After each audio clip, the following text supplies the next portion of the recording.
Picture this. Sarah works 2 part-time jobs, barely scrapes together enough for rent, and relies on Medicaid to keep her kids healthy. Meanwhile, across town, billionaire investor Michael is calculating how much he'll save on his tax bill this year. By the end of 2025, one of them could be $12,000 richer, while the other might lose $1,600 and their health insurance. The difference? A single piece of legislation that's already passed the House and is heading to the Senate. Trump's One Big Beautiful Bill isn't just another boring tax policy. It's a massive wealth redistribution system that could fundamentally change how money flows in America. And here's the kicker. Most people have no idea what's actually in it or how it's about to hit their wallet. But before we dive into who could win or lose in this financial game of musical chairs, remember, this bill has not been passed by the Senate or signed into law. We need to understand something that politicians don't want you to think about too hard. The hidden costs that always come with these massive spending bills. When Congress passes a bill that adds trillions to the national debt, they love to focus on the immediate benefits.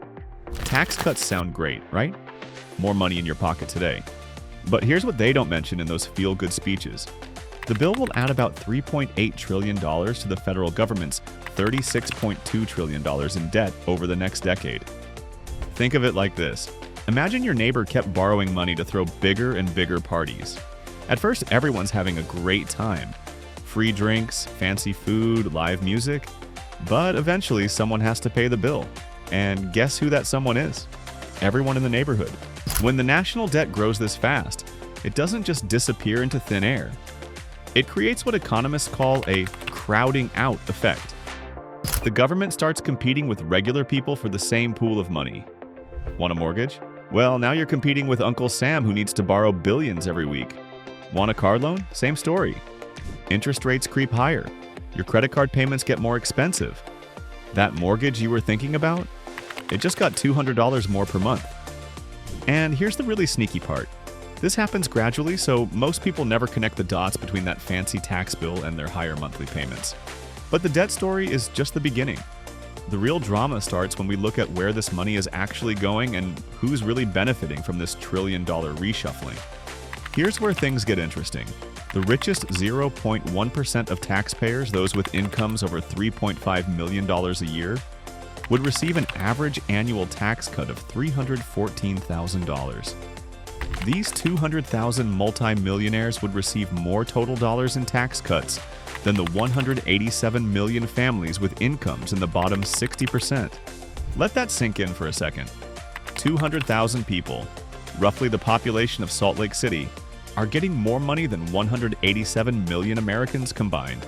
That's not just a tax cut. That's a financial revolution disguised as policy. But how does this actually work in practice? Let's meet the Johnson family. They make $75,000 a year, have 2 kids, and live in suburban Ohio. Under this bill, they might see an extra $800 in their pocket annually thanks to the extended child tax credit and some minor tax adjustments. That's real money, enough for a small vacation or to fix the transmission in their Honda. Now, let's meet Robert, who owns a chain of luxury hotels. His company's tax rate dropped significantly, and he personally benefits from changes to the state and local taxes or SALT deduction cap. Right now, you can only deduct up to $10,000 in state and local taxes, like income and property taxes, on your federal tax return. That's been the rule since 2018. In Trump's new tax plan, the House version would raise that cap to $40,000, with phase-outs for richer households, meaning someone can deduct more than before, while the Senate version wants to keep the cap at $10,000 for now. Under the proposed legislation, Robert's annual savings could be $180,000. In other words, Robert saves more in taxes every 2 days than the Johnson family makes in an entire year. The bill's supporters argue this creates jobs and economic growth, which technically it does. But here's what the economic models don't tell you.